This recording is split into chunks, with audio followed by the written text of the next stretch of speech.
Middle class और पाकिस्तानी सियासत, क्या तब्दीली आ रही है या अभी भी हमारा सिस्टम जो है वो इस बात की इजाज़त नहीं देता कि वाकई जो मिडिल क्लास से जो ताल्लुक़ रखते हैं लोग वो पाकिस्तानी सियासत में आकर अपना रोल अदा कर सकें। वसीम अख्तर साहब, ब्रेक से पहले बात हो रही थी, अवैस लगारी साहब कह रहे थे कि तकरीबन 10 से 15 लाख जो उनका खर्चा आया था।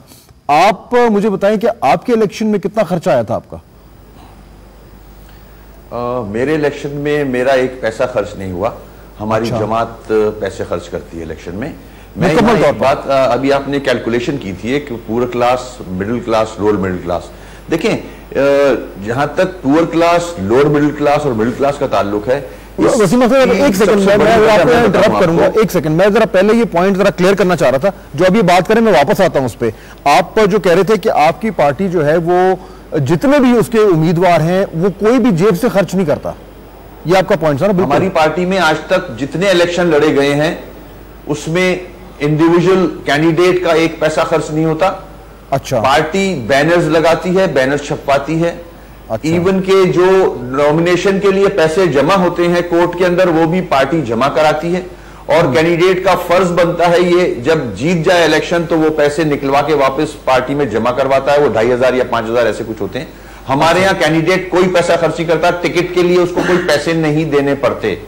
अच्छा, ठीक है। अच्छा, इसके साथ साथ मैं आपको ये बताना चाहूंगा, बात थोड़ा सा क्लियर करना चाह रहा था। मैं उस पर आता हूं। मैं सिर्फ जो अभी आपने बात की ना वसीम साहब, मैं सिर्फ ये याद दहानी करवाना चाह रहा हूं अपने व्यूअर्स की कि जो इलेक्शन कमीशन के जो कवानीन हैं उनके मुताबिक इलेक्शन कमीशन जो है वो कहता है कि कौमी असम्बली की नशिस्त के लिए कोई भी उम्मीदवार 15 लाख रुपए और सूबाई असम्बली की नशिस्त के लिए 10 लाख रुपए से ज्यादा खर्च नहीं कर सकता। ये रूल है।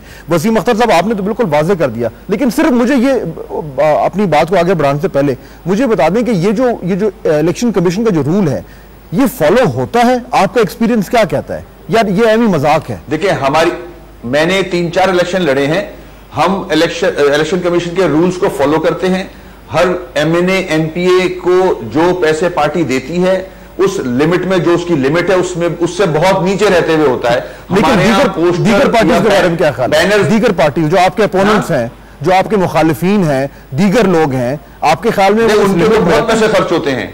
इससे ज्यादा ही होते हैं। बहुत पैसे खर्च होते हैं, इससे ज्यादा, मतलब जो ये अमाउंट है इससे बहुत ज्यादा। शो कुछ और किया जाता है और उनके यहाँ तो फिर टिकट्स खरीदे भी जाते हैं। पार्टी को पैसे देने पड़ते हैं आपको टिकट लेने के लिए।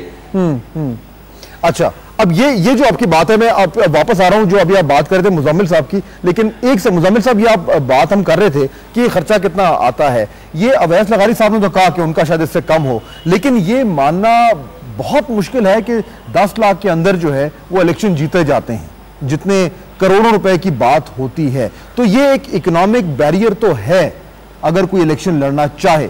अब वसीम अख्तर साहब ने वाजे कर दिया कि MQM तो उम्मीदवारों से कहती है कि हम आपका पैसा खर्च नहीं होगा, लेकिन दीगर पार्टीज में तो ऐसा नहीं है। यानी ये क्लियर इकोनॉमिक बैरियर तो है कि अगर कोई मिडिल क्लास का शख्स इलेक्शन लड़ना चाहे तो वो नहीं लड़ सकता, उसके पास भी पैसे ही नहीं है।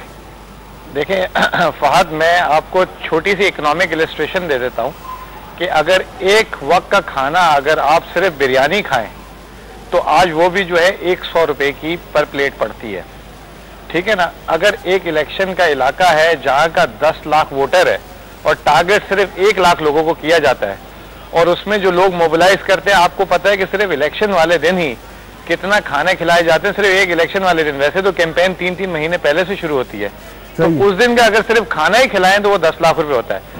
फाद, मैं सिर्फ आपके प्रोग्राम के प्लेटफॉर्म से एक बात हाईलाइट करना चाहता हूं जो आज तक कभी हाईलाइट नहीं हुई। अक्सर लोग पार्टी के पीछे आके जो है अपने आप को छुपा जाते हैं। मैं किसी पार्टी पे इशारा नहीं कर रहा, लेकिन जैसे अभी एक बात हुई कि हमारी पार्टी जो है हमारे इलेक्शन का खर्चा उठाती है।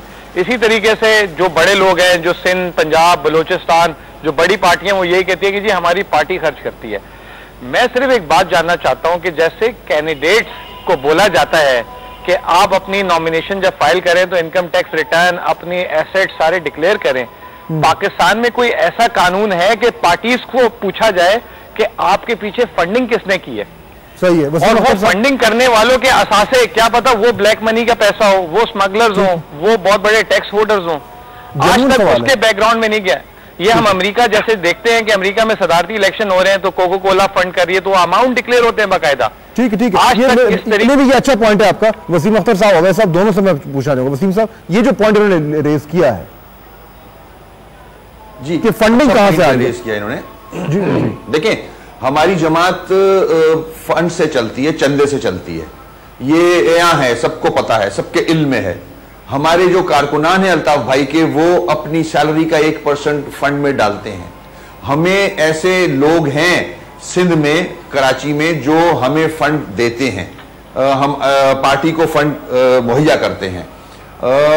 उस फंड से इलेक्शन के नजदीक इलेक्शन फंड भी होता है, हम सब मिलके चंदा जमा करते हैं, उस चंदे से सारे कैंडिडेट्स के अखराजात पूरे किए जाते हैं, और ये ऑडिट होता है, रिकॉर्ड पे होता है। ऐसी बात नहीं है इसमें कहीं कोई चीज ढकी छुपी कोई चीज नहीं है। अच्छा, मुकम्मल तौर पर ऑडिटेड है ये सारा? बिल्कुल ठीक है। अवैस लगारी साहब, मेरा सवाल ये था कि देने वाले लोग साफ लोग हैं, अच्छे लोग हैं, उनका ब्लैक का पैसा तो नहीं है? क्योंकि देखें अमेरिका में जैसे होता है या दुनिया में जो बड़ी बड़ी ऑर्गेनाइजेशंस जब किसी के इलेक्शन में फंड करती हैं तो उनके अपने मकासद होते हैं कि आगे वो पॉलिसीज ऐसी बनवाएंगी, उनसे ये करेंगी वो करेंगी। किसी पॉलिटिकल पार्टी ने आज तक ये नहीं बोला कि इस इलेक्शन से पहले हमें इतने करोड़ या इतने फला अमाउंट जो है हमने इस तरह लोगों ने हमें फंड किया है, और ये लोग जिन्होंने दिए उनकी लिस्ट ये है कि इनके ये कारोबार है। पता चले कि उन लोगों जो फंड करते हैं कभी वो इनकम टैक्स में ना उनका क्या कारोबार है। तो ये भी एक बहुत बड़ा आप तो ये बात करें ना, आप तो बात कर रहे हैं कि ये लोग जो फंड करते हैं इनका सोर्स ऑफ फंडिंग जो है वो क्या है। मैं आपको दिखाता हूं कि जो असासे जमा होते हैं, ये इंफॉर्मेशन पब्लिक है, पहले भी आ चुकी है। मैं याद दहानी कराना चाहता हूं और हमारे मेहमान भी सुने कि जो असासे जमा कराए हैं 2008 के इलेक्शन के लिए, उसमें पहले मैं आपको दिखाता हूं जनाब वजीर आजम यूसुफ रजा गिलानी साहब का, कि उन्होंने डिक्लेयर क्या किया है। डिक्लेयर उन्होंने ये किया है कि उनके पास घर है एक मुल्तान में, 63 लाख रुपए उसकी जो है वो वैल्यू है, जो ज्वेलरी है 200 तोला है, वालदैन का तोहफा था ये। गाड़ी उनके पास नहीं है, गिलानी साहब के पास अपनी जाती गाड़ी नहीं है। कैश 3 लाख रुपए है, बैंक बैलेंस उनके पास है 1 करोड़ 21 लाख और 8 हजार रुपए, और फर्नीचर और दीगर अशिया जो हैं वो उनकी 2 लाख रुपए हैं। चलते चलते चौधरी परवेज इलाही साहब का भी देख लें, जो उन्होंने असासे जमा कराए हैं।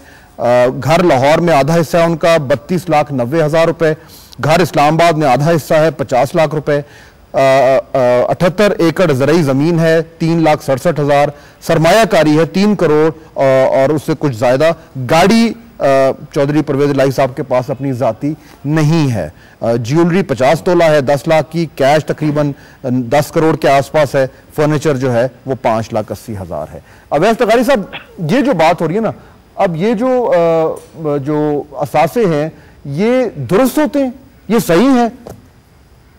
आपने फाद इसमें मेरे ख्याल से अगर मियां नवाज शरीफ का भी ऐड ऑन जी कर लेते, वो भी बड़ा जी शॉकिंग न्यूज होती है आपके पास कि उन्होंने अपने औलाद से लोन लिया हुआ है और उनके भी असासाजात बहुत ही उस चीज से जी कॉन्फ्लिक्ट करते हैं वो जिस किस्म के स्टाइल के अंदर वो जी। मैं भी सरदार फारूक खान लवारी साहब का भी दिखाऊंगा साथ ब्रेक के बाद, और शहबाज शरीफ साहब को भी दिखाइएगा। और उन्होंने ये बहुत बड़े जो जी बिजनेस हाउसेज वगैरह होते हैं उनको अपने शायद असासाजात को छुपाने की जरूरत होती हो। मेरे ख्याल से एक आम जो जी पॉलिटिशियन है, अगर आप 10, 15, 20 को हटा दें एक साइड पर रखें, तो उन्होंने अक्सर लोगों ने 10, 15, 20 के अलावा जो सगत असेंबली में है, मेरे ख्याल से बाय एंड लार्ज उन्होंने एक फेयर अपनी रिप्रेजेंटेशन दी। ब्रेक का वक्त हुआ, मैं ब्रेक ले रहा हूं, उसके बाद वापस आऊंगा, इस पर बात करेंगे। वसीम अख्तर साहब के जो असासे हैं वो भी शेयर करेंगे और उनसे पूछेंगे कि इस हवाले से उनसे, क्योंकि हमारे साथ वो मौजूद हैं, और इसके बाद जो दीगर इश्यूज हैं कि ये लोग जो मिडिल क्लास है इसका क्या चेंज आ रहा है पाकिस्तानी सियासत में, किस तरीके से, और उसमें मीडिया का क्या रोल है। ब्रेक के बाद